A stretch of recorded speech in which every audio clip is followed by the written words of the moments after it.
yang diperlukan oleh jalan-jalan. Baik, puji Tuhan. Firman Tuhan malam hari ini temanya, judulnya adalah berbuah atau ditebang. Jadi ada dua pilihan, hanya dua pilihan saja Bapak Ibu. Berbuah atau ditebang. Ini firman Tuhan yang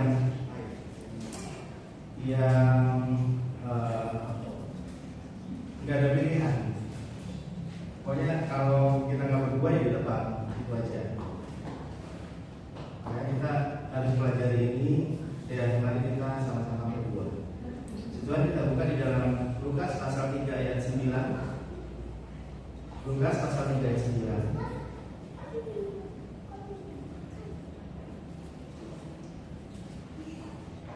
Sudah ketemu Bapak Ibu? Ada yang bawa HP atau bawa Alkitab sendiri? Lukas pasal 3 ayat 9. Kita baca dan kita sama-sama belajar. Bapak Ibu belajar, saya pun juga belajar. Saya juga harus juga harus melakukan firman Tuhan. Ini firman Tuhannya tidak terkecuali, semua harus mengerjakan. Kita baca bersama-sama Lukas pasal 3 ayat 9. 1, 2, 3. Kapak sudah tersedia pada akar pohon, dan setiap pohon yang tidak menghasilkan buah yang baik akan ditebang dan dibuang ke dalam api. Nah, firman Tuhan malam hari ini tidak lama Bapak Ibu, tidak lama, cuma 15 menit. Ya, paling akhirnya 15 menit lagi. Ya, tambahnya cuma 15 menitan. Tidak akan lama. Ya, sabar. Jadi kapak sudah tersedia pada akar pohon, dan setiap pohon yang tidak menghasilkan buah yang baik. Jadi kita harus berbuah dan menghasilkan buah yang baik. Bukan hanya berbuah saja, jadi menghasilkan buah yang baik. Banyak sekarang gereja yang besar, soundnya lebih bagus, pemusiknya lebih profesional, dan mereka juga profesional juga, ada istilahnya, ada PK-nya juga, gitu. Ya, terus secara profesional. Tapi Bapak Ibu, kita sebagai jemaat di daerah, di kota kecil, kita seharusnya tetap menjadi pelaku firman yang standarnya sama dimanapun kita berada. Mau di kota besar, kota kecil, itu standarnya Tuhan itu tetap sama, harus sesuai dengan firman Tuhan. Tidak ada gereja besar itu ini jemaatnya ribuan, itu harus lebih baik. Jemaatnya kecil itu melakukan firman Tuhannya seadanya, pokoknya sebisanya. Dan itu standarnya sama, minta Tuhan itu sama. Setiap orang diminta oleh Tuhan untuk menghasilkan buah yang baik, atau kalau tidak itu akan ditebang dan dibuang ke dalam api. Tidak. Jadi kalau ini firman Tuhan yang agak keras, gitu ya. Tapi Bapak Ibu firman ini bukan lagi bayi-bayi rohani. Karena sudah sekian lama ikut Tuhan, belasan tahun ikut Tuhan, jadi sudah bukan bayi rohani, sudah dewasa semua, gitu. Kecuali yang sekolah minggu ya, seperti itu. Jadi firman Tuhan ini memang cukup keras, tapi perlu kita pelajari, perlu kita terima. Setiap orang sama Tuhan diharapkan buahnya. Tuhan ini, nah itulah bedanya kita sama orang yang di luar sana, yang tidak di dalam Kristus. Orang-orang di luar itu mencari mengerjakan sesuatu agar apa? Agar dapat pahala, agar dapat sesuatu untuk dirinya. Tapi kita hidup ini untuk berbuah bagi Tuhan, untuk menyenangkan Tuhan. Ya. Makanya kita nggak cari sesuatu untuk kita masing-masing, ya. Tapi kita berupaya untuk berkenan kepada Tuhan, menyenangkan hati Tuhan, sesuai standar Tuhan. Semua kita tidak ingin nanti kita ditolong oleh Tuhan dan dilemparkan ke dalam api. Kita tidak mau. Kita ingin Tuhan itu dijauhkan dari api. Kita ingin masuk ke kerajaan Tuhan bersama dengan Tuhan Yesus. Amin. Amin ya. Kalau nggak amin, mau cita-cita yang lain? Enggak ya. Jadi semua cuma tidak cita-citanya dan mau bersama Tuhan di surga. Jadi setelah kita kembali kepada Tuhan, akhirnya setelah kita berakhir kontrak hidup kita dunia ini, kita pengennya adalah bersama Tuhan. Jadi makanya itu setiap kita harus berbuah, menghasilkan buah-buah bagi Tuhan. Lukas pasal 3 ayat 8. Lukas pasal 3 ayat 8 sambil dibaca saja di layar monitor. Saya bacakan. Jadi hasilkanlah buah-buah yang sesuai dengan pertobatan, dan janganlah berpikir dalam hatimu, Abraham adalah bapa kami, karena aku berkata kepadamu, Allah dapat menjadikan anak-anak bagi Abraham dari batu-batu ini. Pertama, hasilkanlah buah-buah yang sesuai dengan pertobatan. Kalau kita sudah mengatakan kita sudah bertobat, ikut Tuhan, KTP-nya Kristen, itu ya silakan dikerjakan kewajiban sebagai orang-orang Kristen, sebagai anak Tuhan.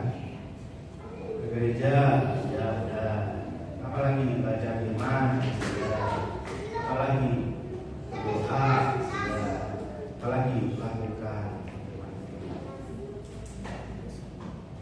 Kalau orang Kristen tidak melakukan firman, ya baca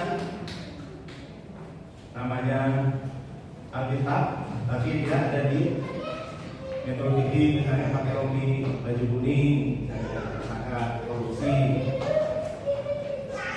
tersangka penipuan, banyak juga. Namanya Alkitab ya, tapi kerjaannya korupsi, ngabusi orang. Makanya perlu sekali banyak orang-orang yang juga sekarang ini tertangkap tangan KPK, dan juga dibahas kenapa negara yang agamis malah tinggi angka korupsinya, malah tinggi, malah banyak penjaranya yang isi, padahal negara agamis. Nah, kan agama itu tidak menjadi kehidupan, bilang aja ibadah. Tapi ternyata kalau ada kesempatan, ada uang yang bisa diambil, digelapi, terbiasakan, nggak ada namanya takut sama Tuhan. Makanya bedanya kita sama lawan itu adalah kita ini adalah orang-orang yang karena Allah itu kasih ya, Allah itu kasih. Maka kalau kita sebenarnya Tuhan, maka kita juga mengasihi. Itulah bedanya kita dengan orang di sana, orang luar. Kita tidak mengenal kasih, tapi kita ini dibedakan dengan mereka, dibedakan dengan kasih ini. Makanya orang-orang Kristen itu dibedakan apa? Orangnya sabar, orangnya kasih, orangnya suka memberi. Itu bukannya orang Kristen malah orangnya arogan, orangnya kasar, orangnya suka ngomongin orang, suka nyakitin orang. Nah, ya gak ada bedanya kita.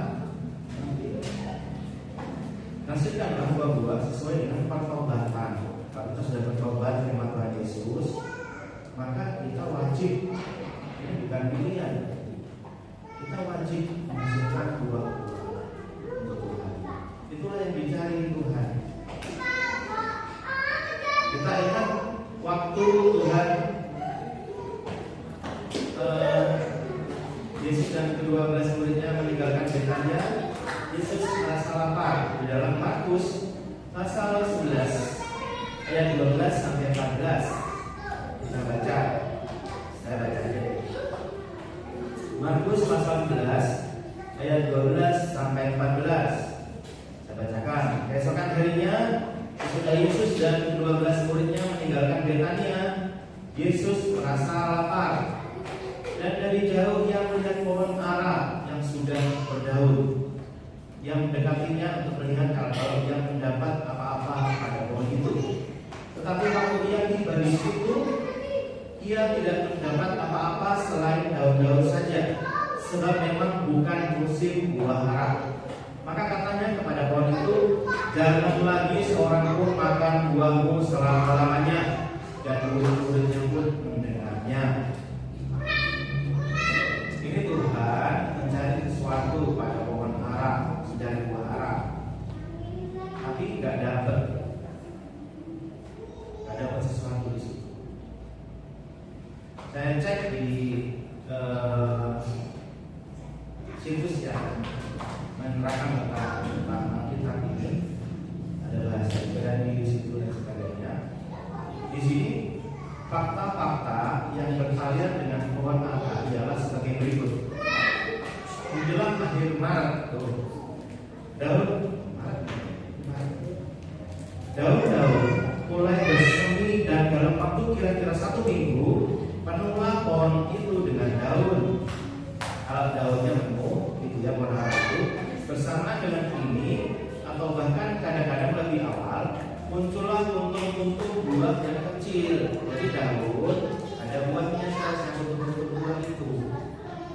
Ini belum merupakan buah ara yang sesungguhnya, tetapi merupakan buah ara pendahulu. Kalau besarnya sudah seperti buah almond hijau, maka buah itu bisa dimakan oleh petani atau siapa saja yang lapar. Sebenarnya kalau ada daun, di situ ada namanya kuntung-kuntung buah. Jadi tandanya ada daun, itu harusnya ada kuntung-kuntung buah. Makanya Tuhan lihat ada pohon ara, ada daun, dicari ada sesuatu di situ sama Tuhan, kuntung-kuntung buah ini. Tapi ternyata Tuhan tidak menemukan sesuatu di situ. Makanya Tuhan marah, mengutuki pohon ara itu. Jangan lagi seorang pun makan buah itu. Ya. Katakan di sini peristiwa ini bukan kasus kerajaan Yesus sebenarnya yang mengakibatkan ungkapan ketidaksabaran. Hal ini adalah pelajaran iman yang sangat besar dan tak terlupakan oleh anak manusia tentang janganlah tidak berbuah. Ini kalau kita hari ini sudah bertobat menerima Yesus sebagai Tuhan dan Raja dari Juru Selamat kita, kewajiban kita adalah berbuah. Katakan jangan tidak berbuah. Jangan apa? Kalau seperti pohon ara itu tidak menghasilkan sesuatu.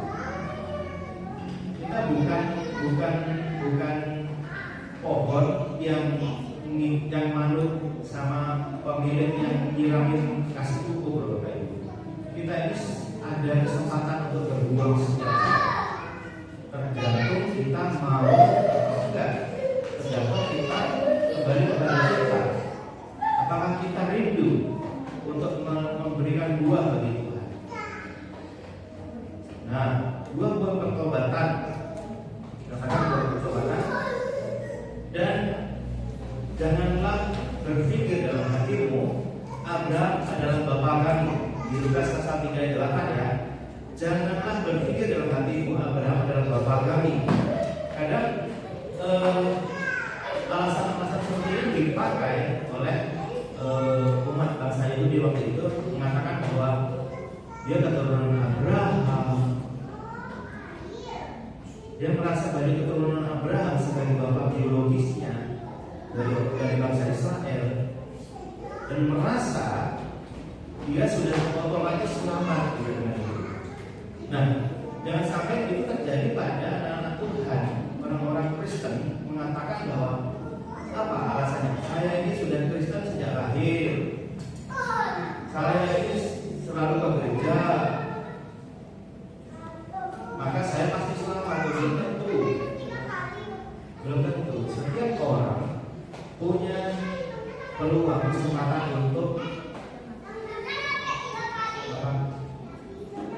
keselamatannya itu hilang. Makanya kerjakan keselamatan itu dengan sungguh-sungguh setiap hari. Mengerjakan keselamatan dengan sungguh-sungguh setiap hari. Dan kita berkata, saya itu sudah Kristen, orang tua saya sudah Kristen kok, makanya saya pasti selamat sudah. Dengan khawatir, enggak, belum tentu. Keselamatan itu tidak tergantung dari orang tua kita, tidak tergantung dari gereja kita, mau gerejanya besar, mau gerejanya kecil. Yang diinginkan Tuhan adalah buah-buahnya, buah pertobatan itu. Apa? Kembali lagi kepada kita belajar di dalam Galatia pasal 5 ujung-ujungnya. Galatia pasal 5 ayat 22 sampai 23.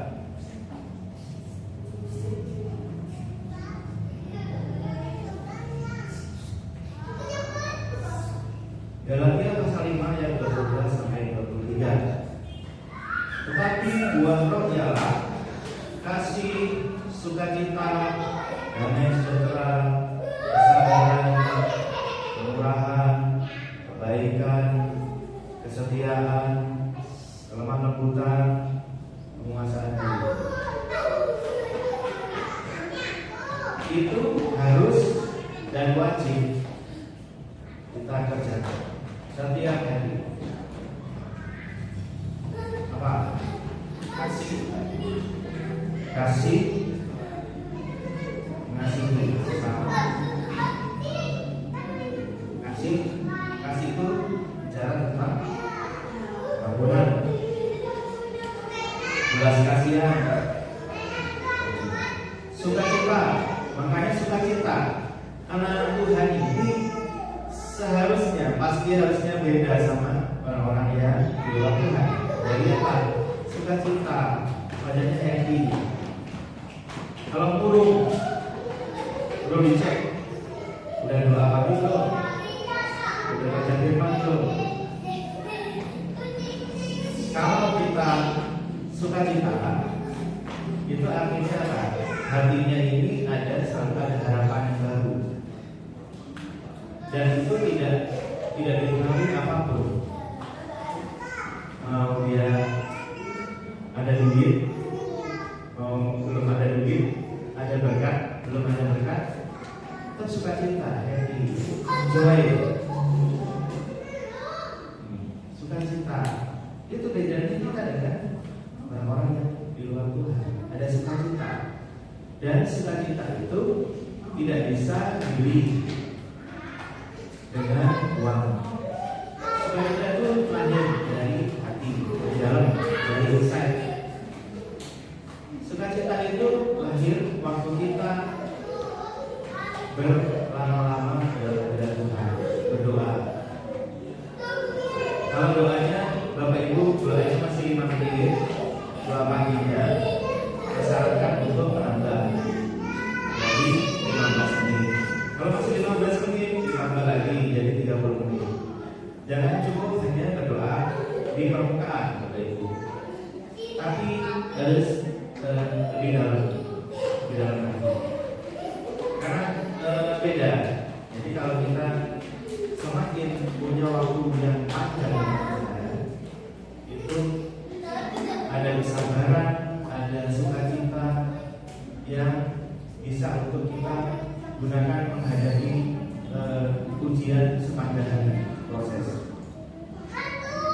Saya pernah, kalau saya ada doa pagi udah kurang sabar, pasti kurang sukacita, pasti kurang hikmat, pasti. Bayangin, sekarang puji Tuhan kami dari anggota unit kami udah ada 13, jadi 13 anggota anak buah itu. Sekarang tambah lagi, mau nambah lagi jadi 15. Buahnya sakit, anak buahnya nambah. kendalanya juga banyak. Mau Sabtu Minggu ada, kayak tadi itu mau ibadah, udah mau masuk gereja, telepon. Ini yang kendala, ya sudah. Sewaktu-waktu kita bisa menghadapi hal itu. Jadi sewaktu-waktu kita harus siap. Sewaktu-waktu kita bisa, orang tahu-tahu tiba-tiba itu kayak marah-marah, telepon marah-marah. Dan kalau kita terpancing, kita nggak siap, itu ya kita terpancing, kita juga marah-marah. Akhirnya hancur semua. Bayangin di antara 400 karyawan itu saya Kristen satunya lagi Katolik, bukan Preti itu. Mana ada lagi orang Kristen? Ada. Kalau kita nggak jadi berkat di situ, ya nama Tuhan ya dipermalukan. Seharusnya nama Tuhan dipermuliakan. Kalau kita orang Kristen satu-satunya di situ cuma kerjanya ditelepon nggak pernah ngangkat, misalnya ada kendala, ditelepon marah-marah, ya ini tuh orang Kristen itu paling orang-orang kesimpulannya. Nah, kita setiap saat harus ini kasih sukacita, damai sejahtera. Nah, ada orang-orang anak Tuhan ini cirinya ada damai sejahtera. Menghadapi kendala yang sulit, kendala yang susah, berat. Kayak kalau di tempat saya di kantor itu, kalau lagi istilahnya gangguan internet, gangguan jaringan, itu pasti unit kami yang ditelepon, di WA gitu. Semua ya, pokoknya semua pasti kebagian di telepon sama orang-orang. Mas, gimana ini? Mana aplikasi? Mana remote? Pasti. Dan itu mau dokter, mau perawat, semua telepon ke kita. Semua mengeluh. Ya, kalau kita nggak siap, kita nggak punya hikmat menghadapi hal itu, ya kita pasti panik sendiri, kacau sendiri. Nah, tapi kalau kita pagi sudah berdoa, kita memperlengkapi diri dengan hadirat Tuhan, ya. Sepanjang hari itu kita ada siap aja menghadapi permasalahan. Adanya cuma siap aja, siap, bukan lemah. Ya. Kalau kita nggak membentengi diri kita dengan hadirat Tuhan,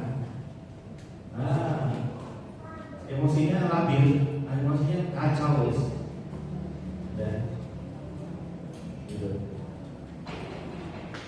Damai sejahtera panjang hari orang yang damai sejahtera, nggak gampang nggak gampang panik, tapi pikir dulu apa kira-kira jawabannya, apa kira-kira solusinya.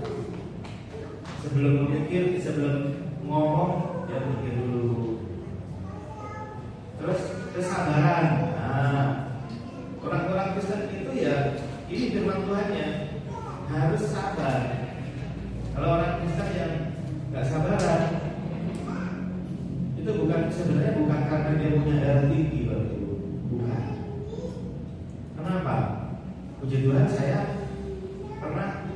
ini pasien polijantung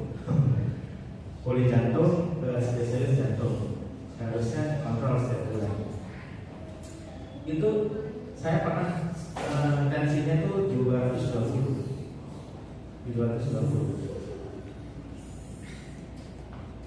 Saya cerita ke teman-teman, loh Mas, kamu itu pasien darah tinggi, kenapa? Kamu nggak pernah marah-marah ya? Emangnya orang darah tinggi itu harus marah-marah ya? Dan saya tidak pernah marah di ruang saya, di unit instalasi IT itu. Bahkan malah orang-orang yang garang rendah itu di bawah 100 tensinya, suka marah-marah. Kenapa kamu suka marah-marah? Lebih aneh dari saya kamu. Iya, kamu seharusnya banyak makan sate kambing saat ini, karena darahnya ada di bawah 100 kan. Tapi dia suka marah-marah. Kok bisa? Ya itu karena apa? Sebenarnya Tuhan itu tidak mengajarkan kepada kita menjadi orang yang marah. Tidak ada. Tuhan pernah marah waktu di bait suci, bait Allah itu mengusir pedagang-pedagang penukar uang. Tapi Tuhan bukan orang pribadi yang suka marah-marah. Tidak. Dia adalah pribadi yang sabar, panjang sabar, penuh kasih, seperti itu. Jadi kalau orang Kristen yang suka marah-marah, sebenarnya bukan karena dia pasien darah tinggi, bukan. Dia seharusnya belajar bahwa itu bukan tidak aplikatif. Dia harus belajar mengendalikan amarahnya. Kenapa kok kadang orang-orang yang suka bertapa di hutan gitu ya, orangnya sabar, banyak sabar, suka bertapa di hutan gitu, di gua gitu, sabar. Kenapa? Ya karena nggak pernah ketemu orang. Ketemunya apa? Ketemunya sama marusa, gitu ya. Ketemunya sama binatang-binatang hutan. Nggak bisa interaksi, makanya sabar. Kalau hanya kerjanya bertapa di hutan. Tapi coba dia suruh ada di komunitas, ada orang-orang di sekitarnya. Nah, akan bergesekan. Nah, disitulah kesabaran itu diuji dengan sesama kita. Makanya kalau orang yang jarang ke gereja, dia mungkin relatif lebih sabar. Karena apa? Gak ketemu dengan jemaat yang lain, gak ada yang ngomongin, gak ada yang ngerasain, gak ada yang negur. Ya dia sabar karena dia gak pernah ke gereja, gak pernah ada yang menajamkan sesamanya. Namanya manusia itu menajamkan sesamanya. Makanya perlu ke gereja. Biar apa? Biar ditajamkan sama sesamanya. Kalau di rumah, ya benar memang sabar, tapi nggak pernah diuji. Sekali dia terjun ke komunitas, ke lingkungan masyarakat, dia belum tentu dia jadi orang yang sabar. Oke, juga jadi pemarah nantinya. Makanya bersyukur kalau kita ke gereja, kita kadang ya ada yang ngomongin. Nah, itu disitulah justru kita menjadi pelaku firman. Kalau ada yang ngomongin kita jelek, ngomongin kita jahat, ngomongin kita gak baik, ya kerjakan firman itu, diampuni, dibaiki. Nah, damai sejahtera, kesabaran, kemurahan. Ya, orang Kristen itu diajarkan kemurahan, Bapak Ibu. Kemurahan itu apa? Kemurahan itu adalah suka berbagi. Berbagi apa? Berbagi apa yang kita punya. Berbagi apa yang kita punya. Mau punya sayur, gitu, sayur. Punya daging, bagi daging. Kalau mau berbagi ke saya juga boleh. Saya ikhlas. Ya. Jadi berbagi itu, kemurahan itu bicara tentang bagaimana kita membagi sesuatu dengan sesama. Karena firman Tuhan itu bukan hanya bicara, tapi melakukan juga. Saya mengasihimu, tapi nggak ada sesuatu yang kita kasihkan itu belum lengkap. Saya mengasihimu, kasih apa? Kasih, saya punya apa? Saya punya baju, kemarin saya dikasih baju sama ibu Ibu ya, kasih baju, terima kasih. Dikasih adalah kasih. Sesama kita butuh apa? Misalnya butuh sesuatu, butuh bantuan apa? bantuan makanan, bantuan apa, kita punya bantuan mungkin uang, ya, kita punya bagi. Makanya kalau kita menerapkan prinsip firman Tuhan, nggak ada umat Tuhan yang berkekurangan. Kalau kita saling memperhatikan, kalau kita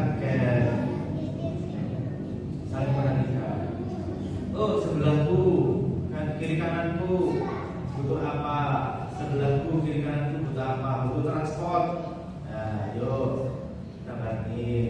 Butuh apa, butuh petunjuk, kalau pas pergi ke rumah sakit ya kita bantu, jangan pelit. Ibu, saya dulu tidak mengerti firman Tuhan, tapi diajarkan kemurahan, memberi.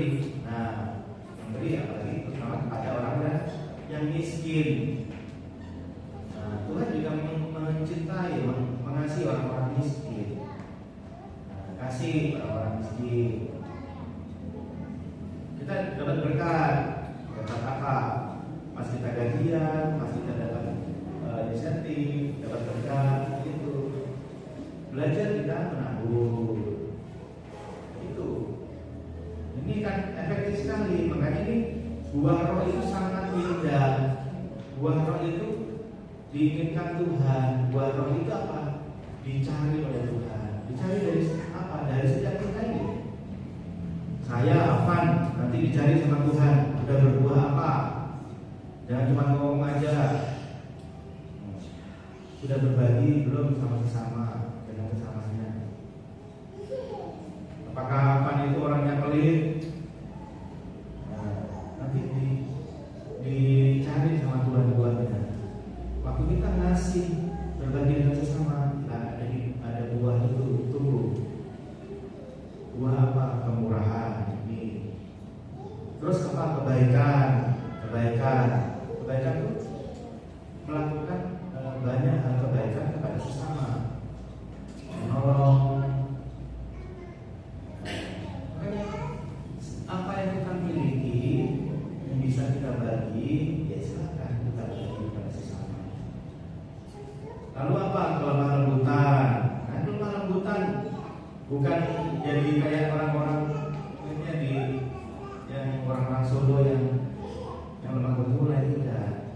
Maksudnya apa? Lemah lembut itu cara jawabnya itu tidak kasar. Memang kalau orang-orang Madura cara bicaranya seperti itu, tapi kita juga bukan lalu dari daerahnya lalu harus jadi lembut, tidak. Tapi maksudnya itu. Kadang ada orang yang ngomongnya ceplos, tapi sebenarnya maksudnya baik. Itu juga termasuk lemah lembut. Bukan kasar yang semaunya sendiri, tidak. Kadang omongan itu nampaknya keras, tapi belum tentu juga keras. Mungkin hanya logatnya saja keras. Orang-orang Solo, orang-orang Jawa, orang-orang Jogja, ya lemah lembut, lemah memulai struktur katanya ini. Nah, bukan yang dimaksudnya seperti itu, tapi yang hatinya ini punya maksud baik pada orang. Ini lemah lembut, bukan yang kasar. Lalu apa? Penguasaan diri. Penguasaan diri itu tidak mudah terpancing untuk emosi. Baru dibilang ini, salah langsung dilabrak. Langsung marah, langsung kecewa, langsung sakit hati. Tidak seperti itu. Nah, harus bisa menguasai diri. Akhirnya apa? Setelah kita menguasai diri, akhirnya apa? Firman itu datang apa? Mengampuni, mengasihi. Nah, kalau kita bisa menguasai diri, kan bisa. Kalau kita nggak bisa menguasai diri, akhirnya apa? Bisa-bisa bertengkar, bisa-bisa apa? Bisa-bisa kalau kayak ya orang-orang itu balas-balasan, tak selesai sampai bunuh. Kalau prinsip-prinsip kekristenan, prinsip Alkitab itu harus bisa menguasai diri. menguasai diri dulu, tidak mudah terpancing, tidak mudah emosi. Lalu apa? Oh, istirahat, diampuni. Itu jatuhnya. Nah, di dalam Lukas pasal 3 ayat 10 sampai 14. Lukas pasal 3 ayat 10 sampai 14.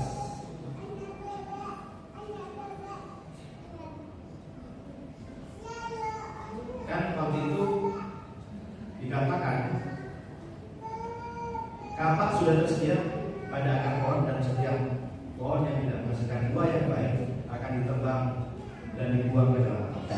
Lalu orang banyak berkata kepada Yohanes, ayat 10, orang banyak bertanya kepadanya, jika demikian, apakah yang harus kami perbuat?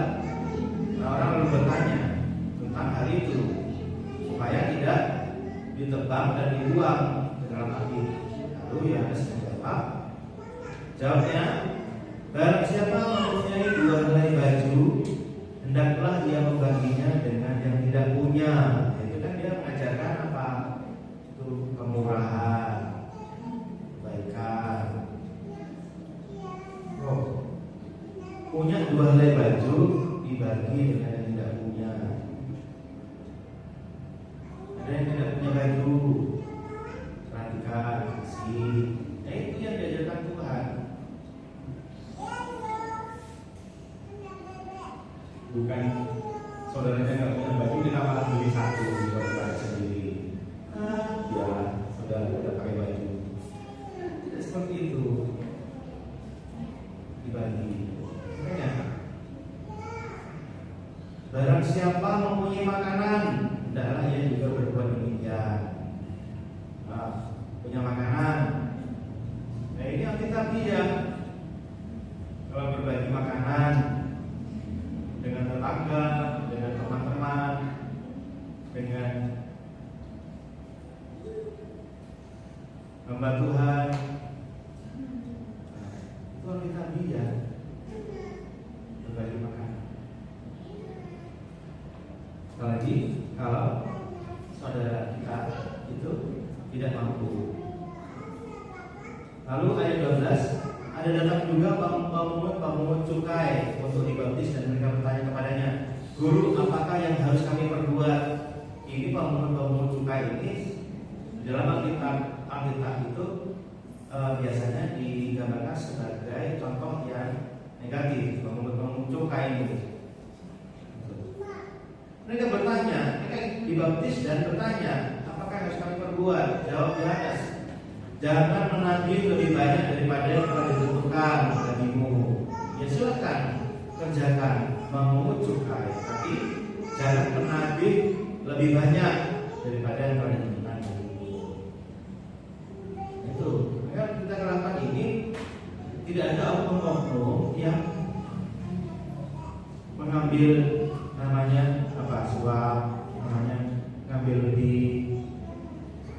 Dia akan bekerja sesuai dengan porsinya, sesuai dengan tupoksinya. Gak ada petugas pajak yang menyelewengkan uang. Nah, kalau dikatakan di depan Tuhan, jangan mengambil lebih banyak daripada Tuhan bagimu. Ayat 14, dan prajurit-prajurit bertanya juga kepadanya. Prajurit-prajurit, ini prajurit-prajurit kerjaannya kan kasar, berperang, keamanan, seperti itu. Dan kami, apakah yang harus kami perbuat? Jawab Yohanes kepada mereka, jangan merampas dan jangan memeras, dan cukupkanlah dirimu dengan gajimu. Kata untuk prajurit, jangan merampas, jangan memeras. Kenapa? Karena mereka punya kekuatan, dilatih militer, begitu. Tidak boleh merampas dan tidak boleh memeras. Cukupkanlah dirimu dengan gajimu. Nah, itu contohnya. Konkretnya jawaban dari Yohanes seperti itu.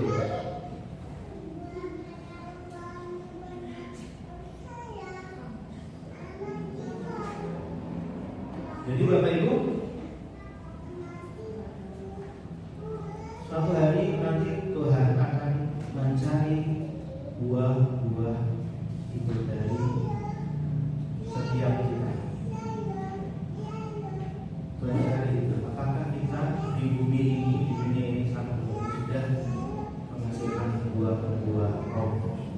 buah-buah dari hasil pertobatan itu. Ya, segera kita berbuat, segera praktekkan iman ini supaya kita apa? Supaya kita segera menghasilkan buah. Dan setiap kita jemaat tempat ini semua menghasilkan buah bagi Tuhan. Amin. Amin.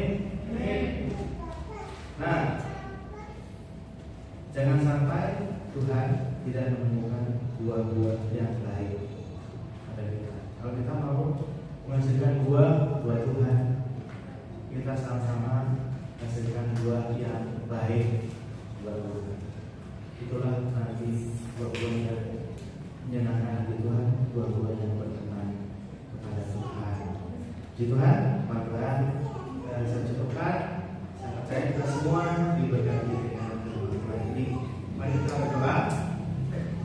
Kami ucap syukur kepada Tuhan untuk firman Tuhan ini. Ajar kami untuk menjadi firman, untuk mengajarkan firman-Mu, kami untuk berbuah bagi Tuhan. Mampukan kami untuk mengajarkan firman-Mu, mampukan kami untuk menghasilkan buah-buah dari hasil perbuatan kami. Terima kasih, terima kasih. Segala Yesus.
Baik, puji Tuhan, hari ini kita mendengarkan kebenaran firman Tuhan, berbuah atau ditebang.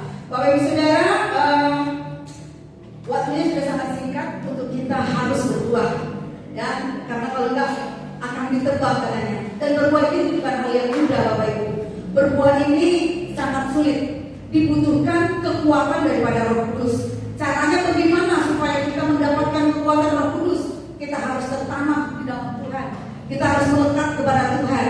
Kita harus tertanam dalam firman. Caranya bagaimana tertanam dalam firman? Maka kita harus mendengarkan dan berusaha untuk melakukan, yaitu taat kepada kebenaran firman Tuhan.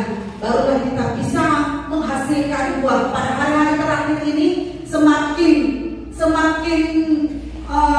usaha orang untuk berbuah itu semakin jarang. Karena kenapa? Akan lebih cenderung untuk memperlengkapi diri untuk menghadapi masa-masa sekarang, sampai kelupaan atau lalai untuk menghasilkan buah. Buah yang dimaksud di sini yang dikatakan oleh firman Tuhan hari ini kepada kita adalah buah pertobatan, yaitu perubahan sikap atau perubahan karakter, dan buah roh. Dan buah roh ini hanya kita terima dari kekuatan dari Roh Kudus. Bapak Ibu Saudara, cuma kita pagi jangan sampai lari untuk berbuah, karena buah ini digantikan dari kita semua. Amin. Haleluya. Mari usaha lebih dekat lagi kepada Tuhan supaya kita bisa berbuah, Bapak Ibu Saudara. Mari kita bagi berdiri, kita akan tutup di dalam doa. Kita agungkan, kita muliakan Tuhan kita. Hari Jumat adalah perayaan apa? Apa? Lupa? Jumat Agung, Bapak Ibu. Nanti akan diumumkan jamnya oleh koordinator kita. Jam berapa kita akan melaksanakan ibadah Jumat Agung. Dan hari Minggu adalah perayaan Paskah. Persiapkan hati yang terbaik untuk Tuhan. Persiapkan hidup yang terbaik untuk mengucap syukur kepada kebesaran nama Tuhan. Haleluya. Mari kita agungkan Tuhan kita, sebab Engkau besar, berikan yang terbaik bagi anak kita. Haleluya.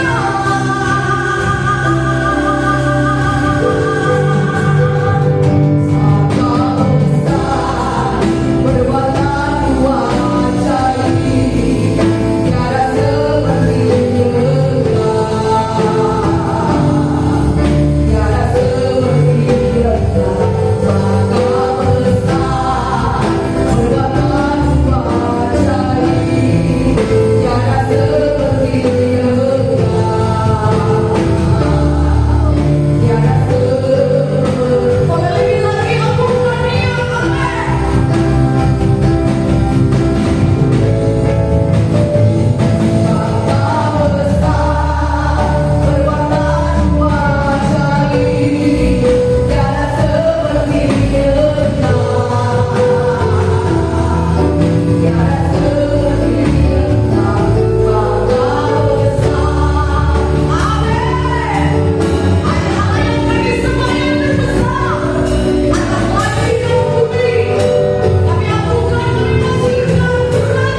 sehingga kami boleh menerima kekuatan kesehatan untuk seluruh organ tubuh kami di dalam nama Tuhan Yesus. Terima kasih Bapa, haleluya.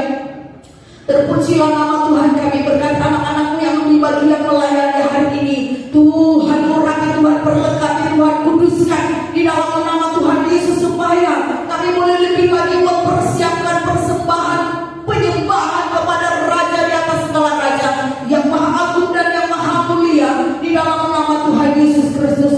Oh Rabaya Syakata Karalabaya Syakata Karalabaya Syana, oh Rabata Karalabaya Syakata Karalabaya Syana. Dalam perjalanan kami sepanjang minggu ini, tutup bungkus kami dengan kuasa darah-Mu dalam nama Yesus. Kami kenakan seluruh selengkap senjata Allah untuk seluruh jemaat Tuhan di tempat ini, untuk seluruh keluarga kami dalam nama Yesus. Ketemu keselamatan, baju jiran keadilan, ketika kebenaran, perisai iman, pedang roh, kasus kenalaan untuk memberitakan Injil damai sejahtera kami kenakan saat ini, sehingga sepanjang minggu ini kami berkemenangan di dalam nama Yesus. Kami boleh belajar berbuah bagi kemuliaan nama Tuhan.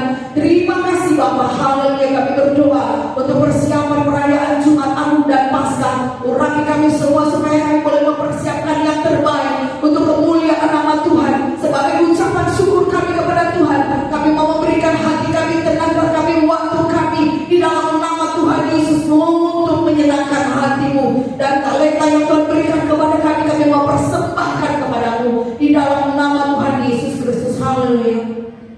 Tuhan menolong kami ke tempat ini. Tuhan juga menyertai perjalanan anak-anak-Mu kembali ke tempat mereka masing-masing. Dalam nama Yesus, mari cepat Tuhan arahkanlah hati-Mu kepada Bapa kita, sumber segala berkat, dan angkatlah tangan-Mu, kita akan terima berkat dari Bapa kita. Haleluya.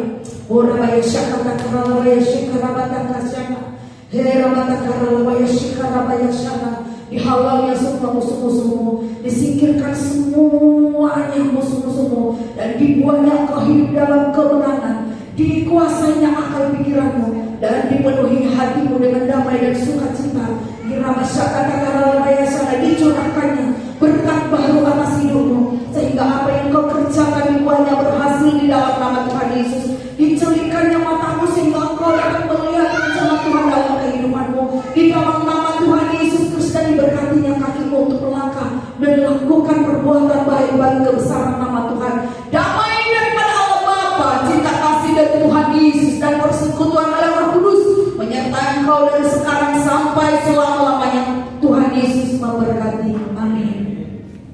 Bapa kami yang di surga, dikuduskanlah nama-Mu, datanglah kerajaan-Mu, jadilah kehendak-Mu di bumi seperti di surga. Berikanlah kami pada hari ini makanan kami yang secukupnya, dan ampunilah kami akan kesalahan kami, seperti kami juga mengampuni orang yang bersalah kepada kami. Dan janganlah membawa kami ke dalam pencobaan, tetapi lepaskanlah kami daripada yang jahat.